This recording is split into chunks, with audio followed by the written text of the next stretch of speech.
Sebuah kisah misteri persis seperti yang diceritakan seorang teman beberapa waktu lalu kepadaku saat aku baru saja pindah kontrakan. Saat itu malam telah larut. Sebut saja namanya Maya, seorang karyawati single baru saja pindah kontrakan. Lagi duduk di sofa dengan punggung bersandar pada bantal yang dingin. Di tangannya ponsel memancarkan cahaya biru pucat, satu-satunya sumber terang yang menyala di ruangan itu. Keheningan malam itu bukanlah keheningan yang nyaman. Itu adalah keheningan yang terasa berat dan menekan. Keheningan yang dipecahkan hanya oleh suara nafas Maya yang perlahan dan detak jantungnya yang mulai beberapa saat lalu berdenyut dengan irama yang sedikit lebih cepat dari normal. Maya seharusnya merasa lega. Ia baru saja menyelesaikan proyek sulit, dan kini ia memiliki waktu luang serta bonus sangat besar yang barusan masuk di rekeningnya. Sebuah kemewahan langka dari perusahaan tempatnya bekerja. Namun, ada yang salah. Semenjak 1 jam yang lalu, ia merasakan sensasi aneh di punggungnya. Sensasi yang sama saat Anda yakin ada seseorang yang mengawasi, namun Anda tidak menemukan apapun saat menoleh. Saat setelah Maya mematikan notifikasi ponsel, ia melihat refleksi dirinya di layar ponsel yang gelap. Di situ, Maya melihat wajahnya yang lelah. Di balik wajahnya, bayangan pintu lemari yang tertutup rapat. Namun, dalam sepersekian detik yang dingin, Maya merasa ada yang tidak sinkron dengan bayangan itu, dengan refleksi itu. Ia menghela nafas panjang, menganggapnya hanya kelelahan yang ekstrim. Mungkin terlalu banyak menatap layar beberapa hari ini. Maya berdiri, merasakan lantai porselen yang dingin menyentuh telapak kakinya, dan berjalan menuju dapur. Ia perlu segelas air, perlu memutus siklus ketakutan imajiner ini. Ketika Maya melewati lorong sempit menuju dapur, Maya memutar kepalanya ke arah jendela besar di ruang tamu. Jendela itu di malam hari adalah cermin gelap yang memantulkan setiap cahaya dalam ruangan. Dan di sana, di antara kegelapan malam dan bayangan dalam ruangan, Maya melihatnya lagi. Refleksi dirinya terlihat bergerak. Tetapi ada keterlambatan yang sangat tipis, seolah-olah ada jeda sepersekian detik di antara gerakannya dan gerakan bayangannya di kaca jendela.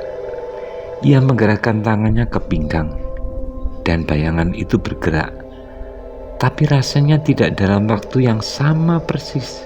Atau mungkin ini benar-benar hanya pantulan cahaya dari mobil yang lewat di jalan ya. Maya memaksakan senyum pada dirinya sendiri. "Kamu terlalu banyak menonton film horor, Maya," bisiknya pelan, tapi terdengar lumayan keras dalam keheningan di ruang tamu. Pikiran rasional itu hanya bertahan sesaat. Saat Maya menyalakan lampu dapur yang terang benderang, cahayanya tiba-tiba menyolokkan mata. Maya mengambil air minum di gelas. Saat menundukkan kepalanya untuk meminum air dari gelas, Maya tiba-tiba membeku. Ia melihat pantulan wajahnya di permukaan air minum yang tenang di dalam gelas. Kedua mata itu tidak fokus pada gelas, tapi pada refleksi wajahnya di air minum. Meskipun agak buram dan bergerak-gerak, terlihat sedang menatap ke atas, ke arah langit-langit. Spontan Maya menjatuhkan gelasnya. Gelas itu tidak pecah, hanya memantul di lantai dan airnya tumpah. Tapi suaranya sangat mengejutkan. Jantung Maya kini berdebar kencang, bukan lagi karena rasa takut yang samar, melainkan karena refleks yang tiba-tiba saja sekitarnya terasa dingin.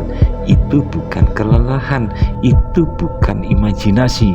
Maya berlari kembali ke ruang tamu, kali ini mendekati jendela besar itu. Ia mendekat dan wajahnya lurus memandang ke jendela kaca yang dingin. Bayangan seluruh dirinya kini ada di sana, jelas. Maya mengangkat tangannya dan menyentuh kaca itu. Refleksinya melakukan hal yang sama. Sama persis, gumam Maya heran. Mencoba tenang dan meyakinkan dirinya sendiri. Namun kemudian ia melakukan gerakan kecil. Ia menggerakkan jari-jari kakinya. Refleksi itu tidak bergerak. Maya menahan nafas. Ia mencoba lagi. Ia menggerakkan baunya sedikit. Refleksi itu tetap diam, hanya menatapnya dengan tatapan kosong dan beku. Keringat dingin mulai membasahi punggungnya. Jarak antara dirinya dan bayangan di kaca itu mendadak terasa seperti jurang yang memisahkan dua kenyataan yang harusnya tidak mungkin. Maya dan bayangannya adalah badan yang sama, tetapi tidak berbagi kesadaran yang sama. Bayangan itu seperti patung yang terperangkap dalam bingkai kaca jendela, hanya diam, dan Maya mulai menyadari bahwa bayangan itu, refleksi itu, tahu kalau sedang diperhatikan dan menolak untuk mengikuti. Maya mundur. Rasa takutnya kini berubah menjadi panik yang dingin dan nyata. Ia harus mencari perlindungan atau setidaknya konfirmasi dari sumber lain. Ia meraih ponselnya. Tangannya bergetar dan mengarahkan ke arah jendela. Maya membuka kamera berniat merekam atau setidaknya melihat jendela itu melalui lensa kamera ponsel. Di layar ponsel, Maya melihat bayangan yang sama. Dirinya yang tak bergerak terperangkap di kaca. Ia membalik ponselnya ke kamera depan, ingin melihat apakah ia masih terlihat normal. Di layar kamera depan ia melihat dirinya normal. Maya menghela napas lega. Rupanya aku sedang kecapekan, bisik Maya. Saat ia hendak mematikan kamera, ia melihatnya lagi. Satu lagi kejanggalan. Di sudut layar ponselnya ada refleksi jari tangan yang lain. Bukan jari tangannya, karena refleksi jari tangan itu terbalik posisinya. Sesuatu yang mustahil, seolah-olah ada orang lain yang memegang ponselnya bersamanya, namun berada di dalam ponsel. Maya melempar ponsel itu ke sofa, setengah histeris. Ini bukan lagi ilusi, ini sesuatu yang nyata. Tapi tidak seharusnya ada. Maya mundur ke tengah ruangan yang sunyi. Ia menoleh ke belakang, ke lorong, ke pintu. Ia sendirian. Baru Maya menyesal mengapa saat begini dikontrakan sendirian. Kemudian Maya menatap ke sekeliling mencari cermin. Aku harus melihat refleksi utuh sekali lagi. Kali ini harus jelas. Maya berjalan cepat, hampir berlari menuju kamar tidur, di mana terdapat cermin panjang di lemari pakaian. Maya berhenti di depan cermin untuk meyakinkan sekali lagi. Cermin itu memantulkan seluruh sosoknya dari ujung kepala hingga ujung kaki. Maya menarik nafas dalam-dalam. Baiklah Maya, lihat, katanya pada dirinya sendiri. Mencoba menstabilkan suaranya. Ia mengangkat tangan. Refleksi mengangkat tangan. Normal. Maya mengedipkan mata. Refleksi mengedipkan mata. Normal. Maya menutup matanya rapat-rapat. Mencoba menenangkan detak jantungnya yang menggila. Ketika ia membuka matanya, ia melihat ke cermin lagi. Kali ini Refleksi di cermin tidak sama. Refleksi itu tetap menatap lurus ke depan dengan mata terbuka lebar, setengah melotot. Maya membeku, tidak bergerak, tidak bernafas, dan hanya menatap bayangannya. Refleksi itu terlihat persis seperti dirinya kecuali satu hal, mata melototnya tidak memiliki cahaya kehidupan. Maya tidak bisa bergerak beberapa saat, dan tiba-tiba refleksinya di cermin melakukan sesuatu. Refleksi itu tersenyum, senyum yang lebar, dingin, dan benar-benar asing tanpa melibatkan otot wajah yang lain.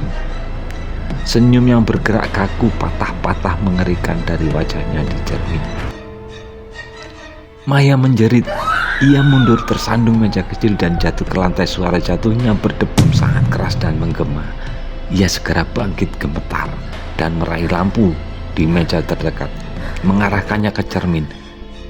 Ia harus menghancurkan cermin portal aneh ini. Namun sebelum ia bisa bertindak, sesuatu yang lebih buruk terjadi. Refleksi di cermin mulai bergerak.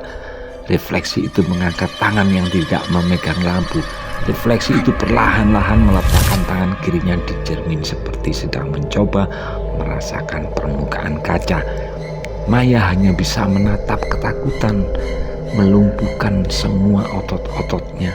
Refleksi itu kini bertingkah seolah-olah ia adalah kembaran terpisah yang terjebak, yang sedang berusaha keluar dari dimensi pantulan cermin. Refleksi itu kemudian mulai menekan kaca cermin. Refleksi itu mulutnya bergerak seperti berdesis sesuatu, namun tidak ada suara yang terdengar. Hanya gerak mulut yang menakutkan, seperti upaya terakhir berkomunikasi dari dimensi lain. Maya akhirnya menemukan kekuatan. Ia berteriak lagi dan berbalik berlari keluar kamar tidur, menuju pintu keluar utama, satu-satunya jalan keluar. Saat Maya berlari melintasi ruang tamu, ia mendengar suara retakan yang tajam, seperti tekanan yang sangat besar pada kaca cermin. Maya melirik kembali ke lorong tempat tidur, tempat cermin berada. Kaca cermin itu kini retak. Garis-garis pecahannya menyebar sampai ke bingkai cermin. Maya tidak punya waktu lagi. Tangannya meraih gagang pintu di depan, memutarnya dan menariknya. Pintu itu terkunci. Ia mendorong dan menarik berulang-ulang sambil mencoba membuka kuncinya yang macet. Panik yang amat sangat menguasai dirinya. Saat ia mendorong dan menarik, Maya merasakan hembusan nafas yang dingin di lehernya. Maya tahu ia tidak sendirian lagi. Maya terdiam. Gemetaran nafasnya memburu, keringatan dingin. Perlahan dengan mata terpejam, Maya berbalik dan perlahan membuka matanya, memandang belakangnya. Berdiri di dalam lorong ada sosok yang identik dengannya, sama persis dengan dirinya.